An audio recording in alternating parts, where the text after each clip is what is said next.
The story of the Wagner Group, a Russian private military company, is a complex web of political intrigue, mercenary endeavors, and bloody wars that spans continents. Its story begins in the first half of the 2010s, amidst the unrelenting chaos and violence of the Syrian civil war. An ex-Russian Special Forces officer, Dmitry Utkin, founded the group as a private military firm. Utkin, a veteran who served in Russia's Special Operations Forces, codenamed the unit Wagner, in homage to his passion for the music of Richard Wagner, the German composer whose operas were steeped in themes of power and destiny. Wagner was reportedly Utkin's call sign. The former Russian intelligence officer sports Nazi tattoos and has engaged in numerous horrific atrocities across Africa, the Middle East and Ukraine as a front for Russian imperial policy. The Wagner Group was a brainchild born out of necessity and strategic design, designed to serve as an extension of Russia's global geopolitical ambitions. Russia needed boots on the ground in Syria, but the scars of the disastrous Afghanistan campaign were still fresh in the nation's psyche, making a full-scale military intervention undesirable. The Wagner Group, as a private military company, offered a convenient solution. It could operate on foreign soils without any official recognition or ties to the Russian government. Consequently, this allowed Moscow to maintain plausible deniability for any of their actions. The private military company model itself was not new, with predecessors like the American Blackwater firm operating in Iraq. However, the Wagner Group redefined the concept, operating with a degree of ambiguity and audacity that effectively blurred the lines between state forces and hired guns. By mid-2014, the Wagner Group was an instrumental player in Russia's power projection abroad. This shadowy entity was about to leave its dark signature across the canvas of international conflict. Born out of the chaos of war and global political gambits, the Wagner Group quickly cemented its status as a potent instrument of Russia's foreign policy. The group's objectives were intrinsically interwoven with the geopolitical aims of the Kremlin, executing missions that would have been otherwise diplomatically risky or publicly unacceptable for Russia's conventional military forces.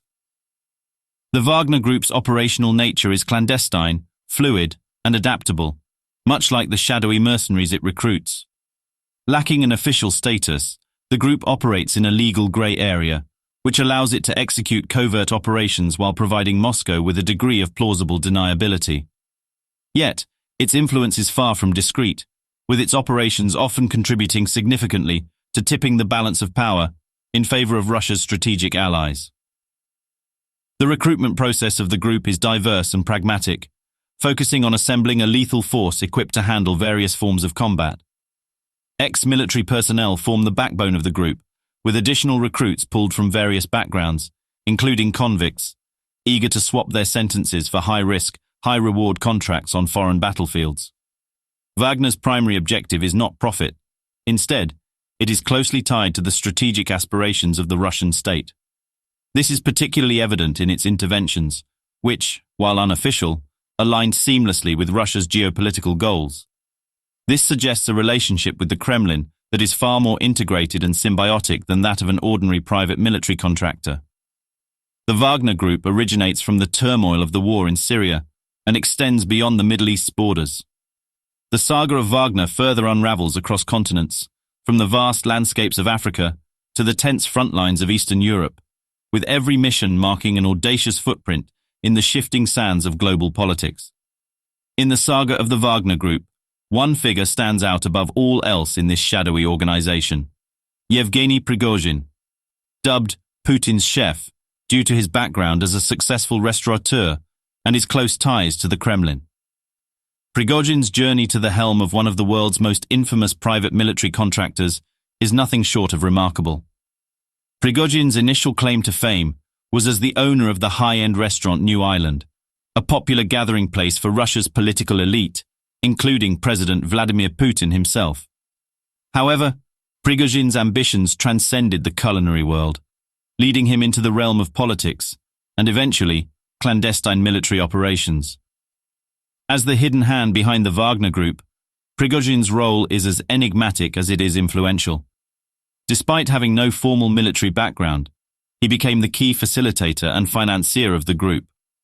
His web of businesses allegedly provides both financial backing and logistical support for Wagner's operations, making him a crucial pillar in the group's existence and operation.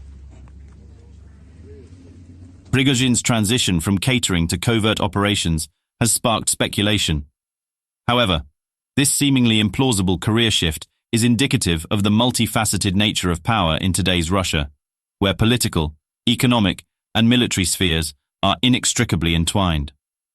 Prigozhin's unique position allows him to straddle these spheres, converting commercial success into political capital and leveraging this for military influence. As the figurehead of the Wagner Group, Prigozhin is an embodiment of the group's evolution, its ambitions, and its controversies. His journey from chef to shadow commander is a reflection of Russia's complex political landscape, where personal connections, wealth, and ambition can open doors to the world's most secret corridors of power. In a prominent symbol of the Wagner Group's growing power and legitimacy, the first official headquarters was opened in St. Petersburg, Russia, in November 2022. This marked a major shift in the group's public image, bringing it out of the shadows and into the limelight. The grand inauguration of the multi-story glass-fronted building, aptly named the Wagner Centre, signified Prigozhin's intent to take a more public role in shaping Russia's defense policy. Displaying a conspicuous white Wagner sign, the center represented the culmination of Prigozhin's recent efforts to boost his public persona, a drastic change from his previous clandestine operations. Inside the Wagner Centre, a mix of military veterans and young tech and cultural professionals gathered for its grand opening. The attendees, some in camouflage, perused exhibits showcasing military drones, while outside, a truck adorned with the Z symbol used by Russian forces in Ukraine was parked. The mission of the Wagner Centre, as stated by Prigozhin, is to provide a comfortable environment for generating new ideas to improve Russia's defense capability. The center has already begun inviting startups and innovators involved in IT and industrial technology to contribute their ideas to the field of national defense. Despite its controversial history, the Wagner Group, now with a more public face, aims to bolster Russia's defense capabilities and technologies, particularly focusing on domestic solutions in response to Western sanctions that have hampered Russia's acquisition of foreign military technology.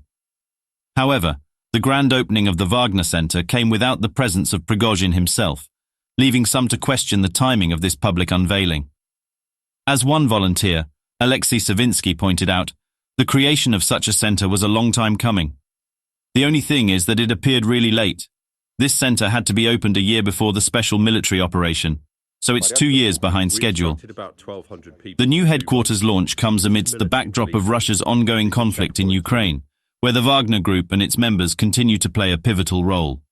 The rest of this saga is set against a global stage, with the threads of Prigozhin's influence running through conflict zones from Syria and Africa to the war-torn landscapes of Ukraine. From the arid landscapes of the Middle East to the diverse terrains of Africa, the Wagner Group has left an indelible imprint on numerous global conflict zones. However, their activities have seldom been exposed to the limelight, remaining largely obscured by the theatre of war in which they operate. In Syria, the group played a crucial role in bolstering the beleaguered regime of Bashar al-Assad. Operating under the radar, the Wagner Group participated in key battles, lending their expertise and manpower to tipping the scales in favor of Assad's forces. Their presence in Syria wasn't without controversy or danger, particularly in an incident where they faced a formidable opponent, the United States military. The year 2018 marked a significant escalation in Syria, one that brought the Wagner Group into direct conflict with the US military, an event that has since come to be known as the Deir ez-Zor incident. This was a turning point for Wagner, cementing their reputation as a formidable, albeit reckless, fighting force. Located in eastern Syria, Deir ez-Zor was a key strategic location, rich in oil reserves. Controlling this area meant controlling a valuable resource, a fact that neither the Russian-backed Syrian forces nor the US-backed Kurdish forces ignored. But amidst this tense scenario, the Wagner Group took a gamble that would lead to a devastating confrontation. Acting independently of the broader Russian military strategy, Wagner fighters launched an offensive on February 7, 2018, aimed at capturing the Conoco gas field under Kurdish control. Unbeknownst to them, US special forces were embedded with the Kurdish fighters. When the Wagner forces advanced, the US responded with an overwhelming force that involved artillery, drones, and airstrikes. The outcome was a severe blow to the Wagner Group, which suffered heavy casualties. There were varying reports on the number of fatalities, ranging from dozens to several hundred. This incident showcased the Wagner Group's audacity, but also the perilous nature of their operations, acting without official state backing and often in violation of international norms. What the Deir ez-Zor incident brought to the forefront was the murky nature of Wagner's operations. It underscored the risks of Russia's reliance on a semi-state actor to further its geopolitical goals, one that operated with relative impunity and without adhering to the expected norms of state warfare. The incident was also indicative of Wagner's increasing involvement in global conflicts. From Ukraine to Syria, and later Africa, their footprint was expanding, raising concerns about the outsized influence of this private military company. This trend would continue in the years to follow, further blurring the lines between state military actions and mercenary warfare, with the consequences becoming more unpredictable and severe with each engagement.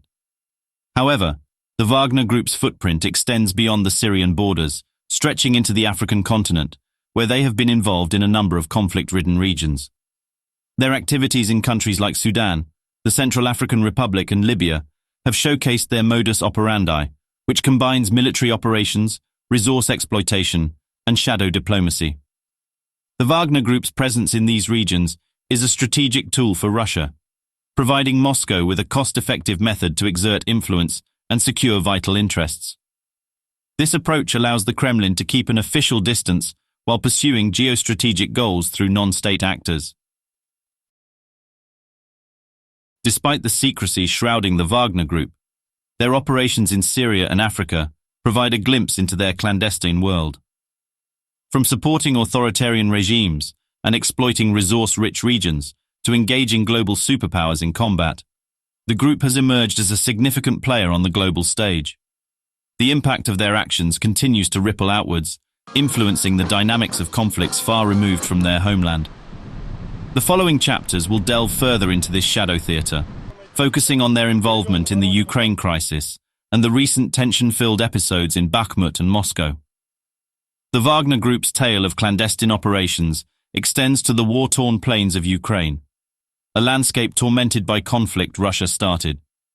Their presence in the region has been a testament to Russia's proclivity for hybrid warfare, marking a distinct shift in the war-torn nation's dynamics.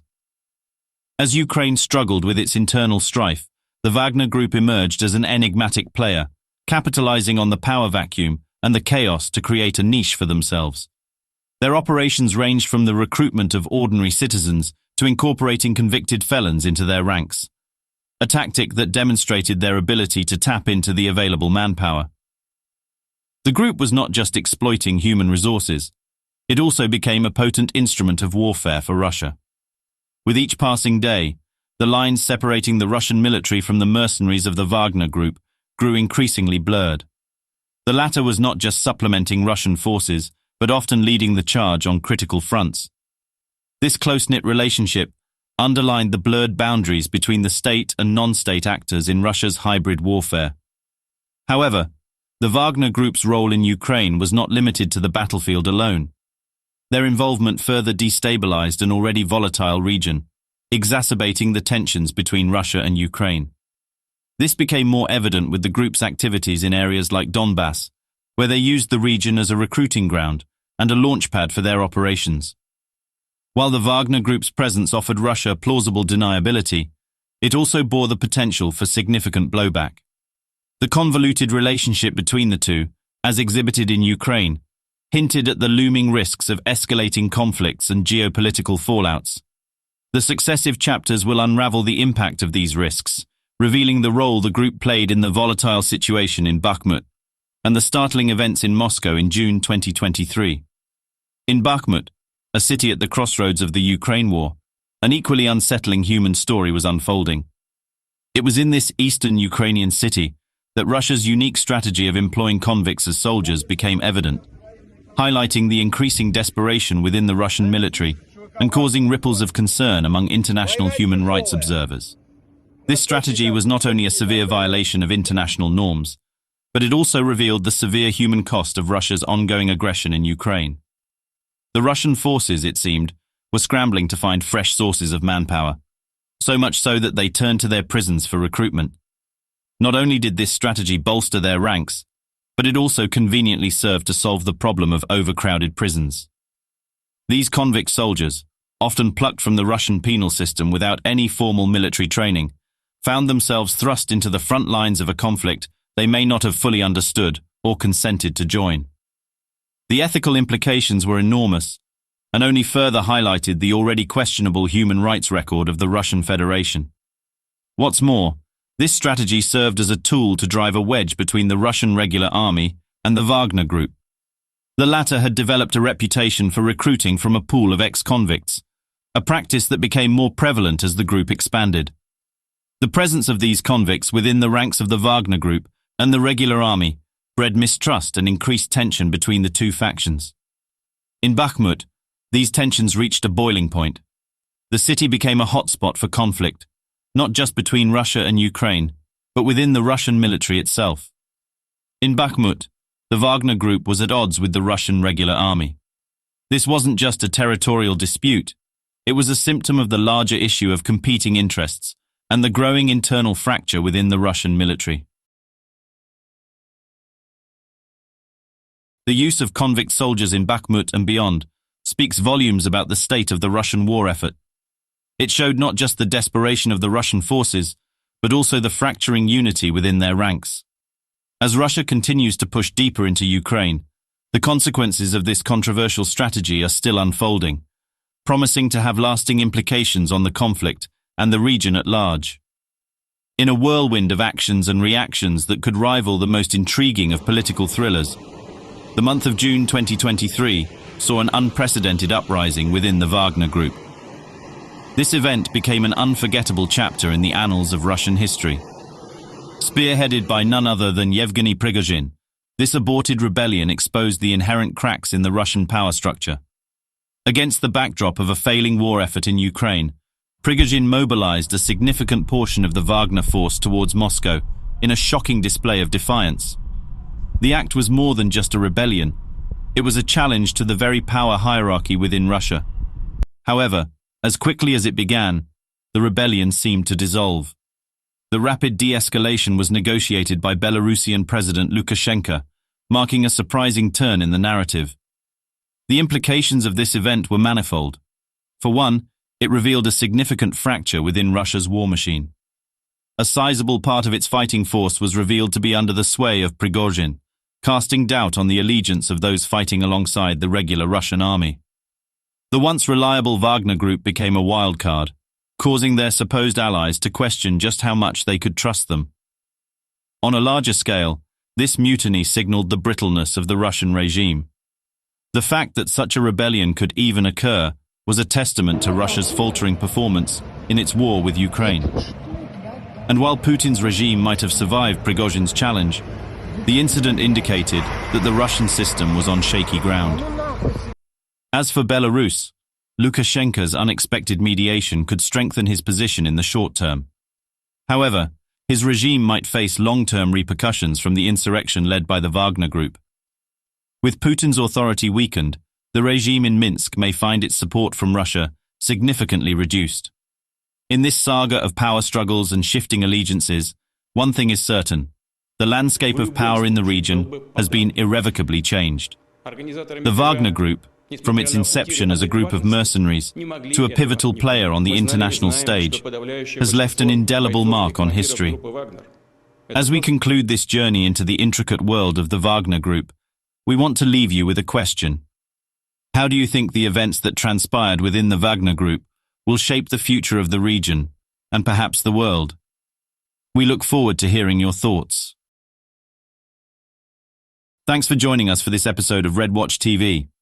Don't forget to hit the like and subscribe buttons below, and we look forward to seeing you next time.